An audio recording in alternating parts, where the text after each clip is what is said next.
Laki-laki juga senang lihat perempuan, cuman selalu dianggap benda itu perempuan pada laki-laki. Anak perempuan sudah mulai gelisah-gelisah. Walaupun anak perempuan kita tomboy, walaupun anak perempuan kita di boarding, tetap dia ada pikirkan laki-laki. Minimal ustadznya yang dipikirin. Ustadz Ridwan keren banget lah ibu. Kenapa Ustadz Ridwan? Kita bahas aja nggak apa-apa. Kan kita dampingi, bukan gibah ya, kita dampingi. Kenapa Ustadz Ridwan keren banget? Dia kalau ngaji suaranya ya Allah, masya Allah keren banget. Aku senang banget kalau dia, iya gitu kan? Iya ya nak. Udah segitu aja bu, nggak usah tambah macam-macam. Hati-hati. Ustadz Ridwan itu bukan muhrim kamu. Ini Ustadz Ridwan siapa sih ini? Bu maaf ya, ada pasien saya jadi gay gara-gara ibunya salah ngomong. Jadi suatu ketika anak laki-lakinya kan udah mulai tuh naksir-naksir kan. Tapi waktu itu 5 SD, mungkin dia mimpi bahasanya 5 SD kali. Umi, aku seneng banget, aku naksir banget sama teman perempuan aku yang duduk depan meja aku. Ibunya salah ngomong. Hah, jangan nak, kamu nggak boleh sama dia. Kamu mainnya sama laki-laki aja, teman kamu laki-laki. Yang laki-laki itu muhrim kamu. Masuk dalam kepalanya bu. Semester 3 jadi gay. Jadi pada saat anak-anak sudah akil balik dan dia cerita tentang pasangan lawan jenisnya, dan dia bilang, keren banget, aku naksir sama, bilang aja, alhamdulillah, itu fitrah nak. Bilang gitu ya, itu fitrah nak, itu yang benar, itu fitrah. Tapi yang dijaga pertemanannya. Ya bu ya, jangan salah ngomong ya, hati-hati ya. Bunda, aku naksir banget sama teman aku. Siapa? Ahmad. Alhamdulillah. Bagus, nah itu fitrah itu. Allah memang menciptakan rasa pada perempuan ke laki-laki dan laki-laki sama perempuan. Tapi kita atur pertemanannya ya. Allah bilang kalau hanya berdua saja, yang ketiga setan. Oke? Jadi kalau mau kemana-mana, ajak teman ya. Mau nonton sama dia, ajak teman. Mau makan sama dia, ajak teman. Oke? Oke. Makanya ibu harus juga punya modal. Anak saya jalan pernah begitu tuh. Bu, aku mau nonton. Berapa nak? 50.000. Saya kasih 50. Ibu, kan aku bersepuluh. Hah? Kok bisa bersepuluh? Kan gitu kan, lupa kan, nasihatnya lupa kan. Lah kan ibu bilang, aku mau ngajak nonton teman aku yang aku suka. Kan ibu bilang harus rame-rame. Jadi aku bilang di kelas, siapa mau ikut nonton? 10 orang. Jadi ibu kalau kasih nasihat harus juga disertai modalnya. Saya bilang tiketnya aja ya nak ya. Ya popcorn sama Coca-Colanya boleh sendiri. Paham ya bu ya? Nah kan sekarang otak sang ibu. Wah. Ibu, waktu itu kita pernah begitu kan sebagai gadis remaja ya. Nah, tapi luar biasanya ya, menjadi ibu benar-benar mengubah otak seorang perempuan dari segi struktur, fungsi dan dalam banyak hal tanpa bisa dikembalikan lagi bu. Ya, hormon kehamilan memicu kode genetik perempuan untuk berperilaku sebagai ibu semakin aktif oleh kelahiran bayi dan diperkuat oleh kontak fisik yang dekat dengan bayi. Pada saat kita jadi perempuan gadis remaja dengan azan ya, kita dengar dulu azan dulu. Umur 17, 18, 19 itu ada? 20, sebelum di bawah 20 ada ya? Ada ya bu? Ada ya? Nah, walaupun waktu ibu masih otak gadis remaja, umur berapapun misalnya sudah akil balik, kan sekarang akil balik juga sudah lebih muda umurnya ya. Pas dia menikah itu ya otaknya masih tetap gadis remaja, tapi pas mulai hamil itu terjadi perubahan di otak ibu-ibu. Ya, yang tadinya pun nggak suka anak-anak, itu nanti berubah pada saat dia hamil. Anda kan ibu-ibu gitu perempuan yang tomboy banget, yang karir banget. Ya deh gue nikah nggak usah punya anak, gue nggak suka sama anak-anak, bawel. Kalau pipis gimana tuh nanti siapa yang mau cebokin tuh? Pas dia hamil berubah semuanya. Ya, nih. Dan pada saat hamil, ya belum sebesar ini nih, masih mau mual-mual tuh dan diberikan kabar bahwa ibu hamil, ibu positif hamil, itu ya langsung berubah itu, langsung berubah. Dan di dalam otak seorang ibu menyadari bahwa hidupnya untuk 2 orang, bu. Ibu rasa nggak kita dulu waktu hamil itu kita nafas untuk 2 orang, Masya Allah ya, untuk 2 orang. Di rahim seorang ibu, Allah ciptakan manusia baru yang mau lahir di keluarga kita. Makanya otaknya juga Allah siapkan tuh, ya. Tapi kenapa kita mual muntah Bu Aisyah? Supaya ibu istirahat. Kalau waktu hamil ibu nggak dikasih sedikit mual muntah, ya kita pecicilan bu. Apalagi yang ibu-ibu sudah aktif kerja sebelum dia hamil, bisa dia ya naik motor kemana-mana, jalan naik bus itu bisa loncat-loncat, dan padahal sedang terjadi ya sebuah konsepsi kehidupan itu nggak boleh sembarangan. Makanya ibu dikasih mual sama Allah itu untuk istirahat. Kita bisa minta izin sama kantor, istirahat dulu ya. Kenapa? Sedang terjadi pembuahan, lagi sudah pembuahan, ini sedang berkembangnya semua, lagi pembentukan hidung, mata. Kalau ibu terlalu pecicilan, ibu jatuh, selesai sudah. Ya, oke ya. Jadi pada saat ini nih luar biasa nih kita. Otaknya juga Allah sudah bikin sedemikian rupa, ya. Sudah mulai gede juga, itu udah tambah itu. Rasanya selalu mau tanggung jawab. Walaupun menikahnya umur muda, Bu. Ya. Makanya di dalam Islam itu kan nggak dibatasin mau menikah kapan kan? Iya kan? Kalau undang-undang kita perempuan berapa tahun boleh menikah? Hah? Yang 21 laki-laki. Ah, ya di atas 18 atau 18 tahun atau 19. Kalau dalam Islam karena Allah yang bikin otak ibu-ibu, walaupun dia masih muda, misalnya masih 15 tahun dia sudah misalnya menstruasi mungkin 10 tahun, kemudian dia 15 tahun dinikahkan, ya. Waktu dinikah memang masih gadis remaja tuh, masih seperti itu. Tetapi pada saat hamil itu otaknya langsung sirkuitnya berubah. Allah kasih. Jadi siap. Ya. Walaupun secara ilmu juga harus terus dia ya belajar terus. Ya. Nah tuh. Apalagi waktu nih seumur gini nih. Waduh ya. Di akhir kehamilan kadar hormon stres dalam otak seorang perempuan akan setinggi saat olahraga berat. Kalau kita olahraga yang berat, angkat barbel misalnya, yang pokoknya berat banget, lari sekian ratus meter, itu kan stres sebetulnya. Kita juga kalau udah mau melahirkan, itu stres banget, Bu. Tapi uniknya, ya, hormon-hormon tersebut tidak menimbulkan perasaan stres selama kehamilan. Lucu ya, Bu? Kalau di tes ini, diambil hormon stresnya tuh lagi tinggi-tingginya. Cuman ibu tuh nggak merasa stres. Justru yang terjadi adalah perempuan hamil itu waspada terhadap keselamatan nutrisi dan lingkungannya. Jadi ibu tambah, ya, hati-hati jalannya. Kemudian makannya juga mulai hati-hati. Sudah mulai tuh Bu, ya, siap-siapin baju bayi kan gitu ya, ya. Terus ibu mulai ulus-ulus perut gitu. Jadi antara ada stresnya tapi gembira bahwa sebentar lagi lahir nih, ya. Memang ada cemasnya sedikit, tapi sebetulnya kalau ya melihat dari ukuran hormonnya itu stres banget Bu. Cuman kok lucunya nggak stres banget gitu loh. Jadi maksudnya para ilmuwan, aneh ya ibu hamil itu bahagia, ya.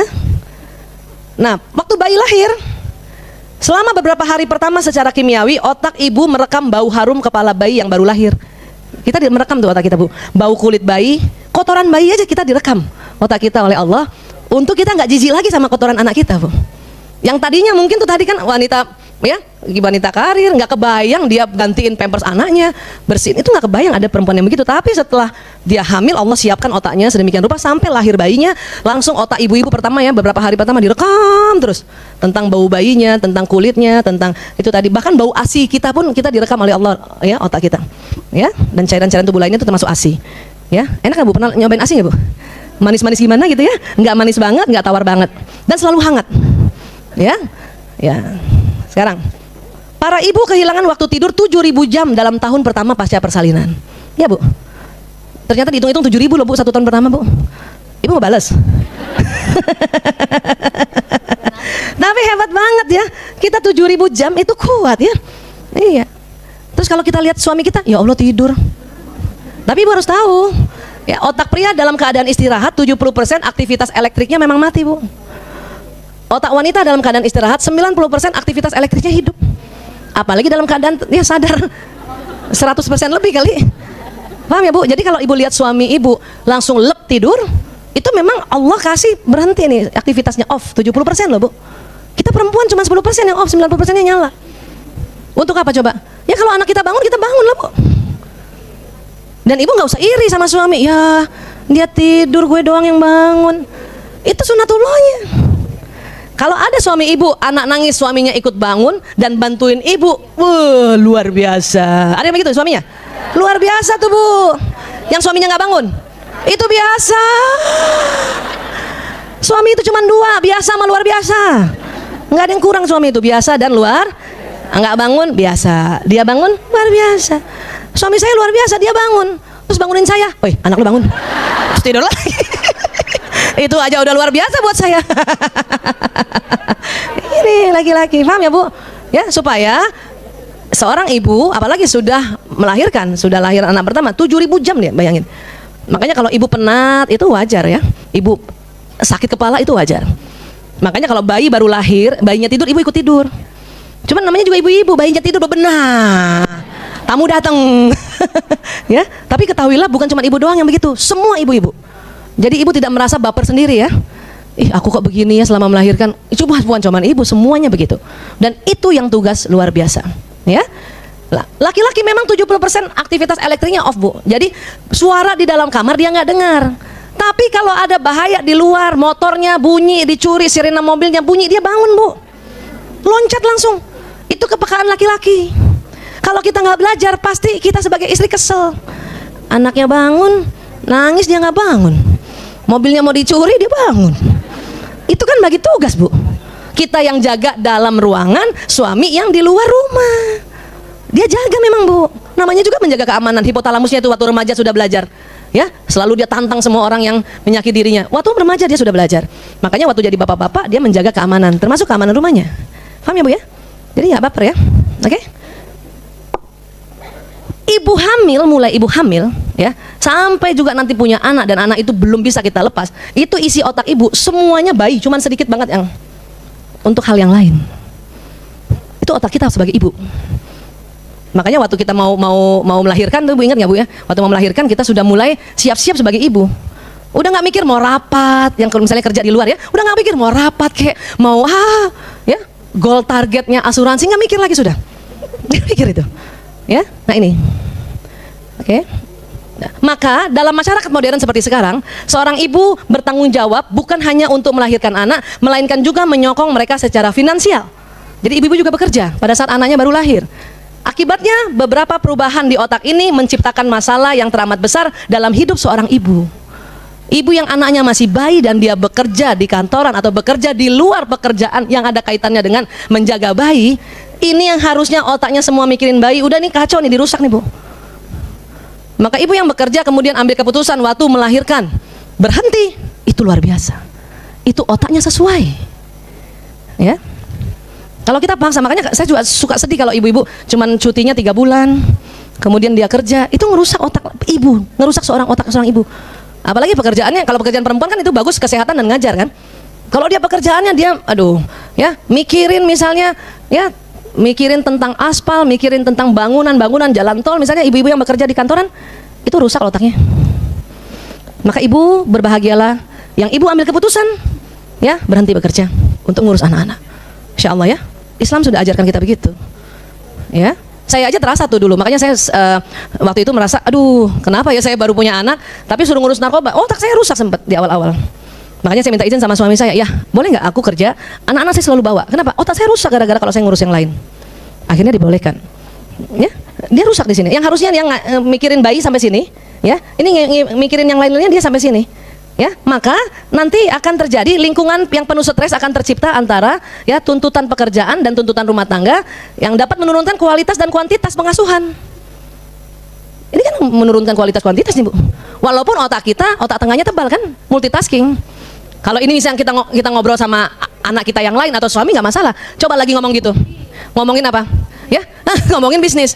Iya coba itu 2 kontainer udah masuk belum itu? Aduh, masa itu Belanda gimana sih itu? Ya Amerika kenapa impornya kayak gitu? Ini anaknya udah selak-selak nih. Jadi kualitas pengasuhannya berkurang bukan? Dan kuantitasnya diambil kan? Harusnya kan anak, ingat bahasa kasih pada saat umur segini 5 bahasa kasih harus penuh sama dia. Ya, sentuhan fisik, waktu, ya, hadiah, kan bahasa kasihnya ya, pujian, ya, itu harus kena. Paham ya Bu? Makanya kalau ada seorang misalnya orang itu dia sarjana misalnya, insinyur kah, dokter sekalipun, pas dia punya anak dia berhenti, itu saya kagum banget.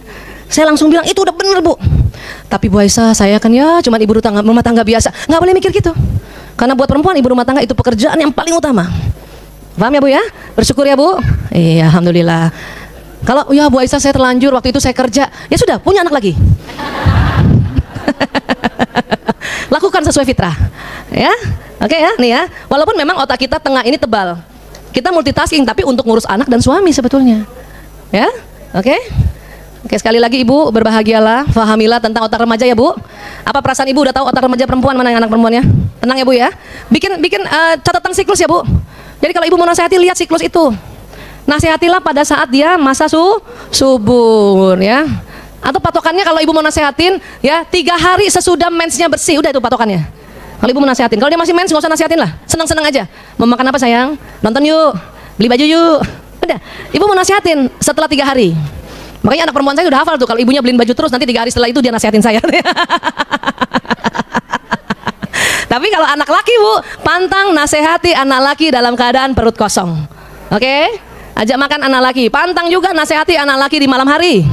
Dia omongannya tinggal sedikit, dia dengar ibu nasihatin cuman nggak bisa respon, nanti ibu juga yang naik darah. Ngerti nggak? Serem banget ibu kayak gitu. Ya Bu ya, sudah ya.